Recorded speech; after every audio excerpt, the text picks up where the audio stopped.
la première activité qu'on mène ici, autour des enfants. Je pense que c'est déjà une bénédiction pour notre bâtiment. Donc je suis venu dans le cadre de l'installation des différentes structures de l'APIX au niveau national. Nous avons à ce jour trois plateformes d'investissement. On en a une à Saint-Louis, une à Saly, que nous avons d'ailleurs construit entièrement, et puis celle-là de Ziguinchor. Donc le geste que je fais aujourd'hui, c'est dans le cadre de la responsabilité sociétale de l'APIX, l'entreprise, que nous avons jugé nécessaire d'utiliser un peu l'artisanat local pour d'abord travailler avec une structure ONG qui s'appelle Solufi, qui nous a confectionné les sacs. Mais nous avons aussi voulu faire connaître aux élèves les missions de l'APIX. C'est quoi l'APIX? L'APIX, c'est une structure nationale qui dépend du président de la République, qui est donc pas une structure qui dépend d'un ministère, et qui est chargée des grands travaux, de la promotion de l'investissement et des zones économiques spéciales. Dans le cadre des grands travaux, nous avons déjà mené beaucoup de travaux, si vous pouvez me répéter, qui ont changé le visage de notre pays. L'APIX a été créée depuis 2000. C'est avec l'APIX que les grands travaux ont démarré, avec l'autoroute qui va de Dakar à Diamniadio, et puis ensuite à l'aéroport international Blaise Diagne. C'est une concession que l'APIX est encore en train de gérer pour le compte de l'État. Nous avons aussi à l'actif de l'APIX la construction du centre international de conférence Abdou Diouf, mais aussi de l'aéroport Blaise Diagne. Nous sommes en train de construire aussi le TER, le train express régional qui va de Dakar jusqu'à Diamniadio et que nous sommes en train de construire jusqu'à l'aéroport, à EVD. Nous sommes aussi chargés d'autres travaux. Nous avons consolidé les plages de Saly.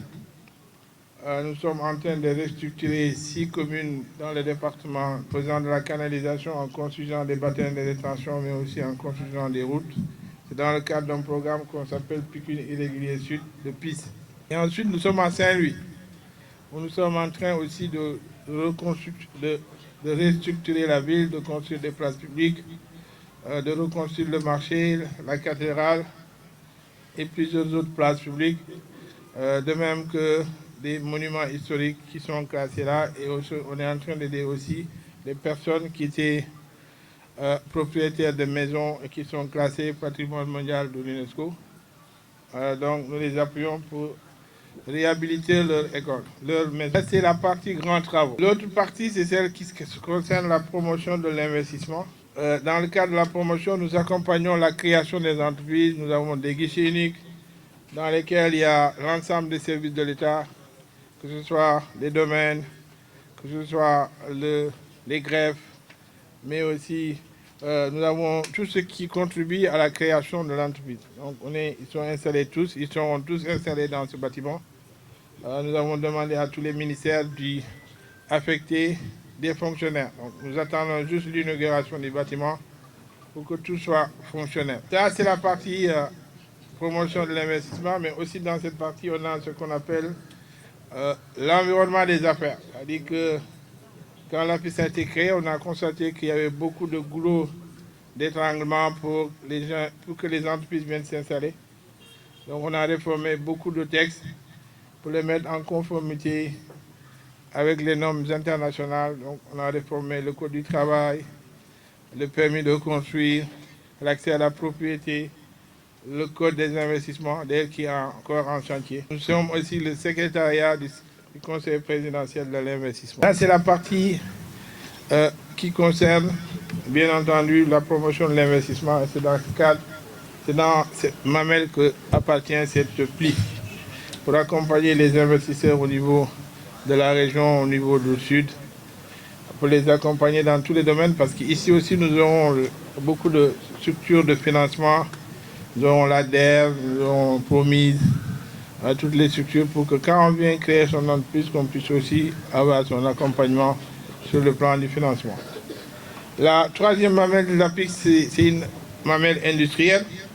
Et demain, c'est pour ça que je suis obligé de rentrer. Avec le président de la République, nous allons lancer les travaux d'aménagement de la zone économique spéciale de Diass, où nous allons installer plus d'une centaine d'unités industrielles pour transformer ce que nous produisons, pour faire du textile, pour faire de l'agro-industrie, pour faire de la pharmacie. Mais nous allons aussi installer le siège de l'OMS pour l'Afrique, qui va couvrir 27 pays, mais aussi ce qu'on appelle Dakar Financial City sur 20 hectares. Donc c'est une zone de 718 hectares que nous allons lancer demain. Et je disais tout à l'heure aux différents maires de la région du Sud de mettre à notre disposition du foncier pour que nous puissions, à l'instar de ce que nous allons faire demain à Dakar, installer des structures industrielles dans tout le pays. Déjà, le maire de Bélé, dans la région de Tambacounda, l'a compris et a mis à la disposition de l'APIX près de 1000 hectares où nous allons installer une zone. Il y a déjà des manifestations d'intérêt, beaucoup de personnes veulent s'y installer. Vous avez vu aussi qu'il y a quelques jours, j'étais avec la Gambie et les Gambiens ont exprimé l'idée d'avoir une zone économique spéciale mixte entre la Gambie et le Sénégal. Nous sommes en train d'y travailler.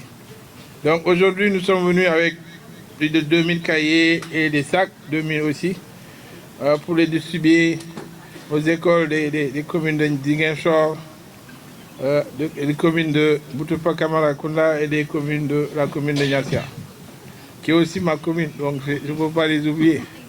Par conséquent, je suis venu avec une bonne équipe de l'APIX pour essayer de donner ces cahiers, ces sacs, qui sont de très bonne qualité. Je les ai essayés aux élèves de la commune pour les soulager.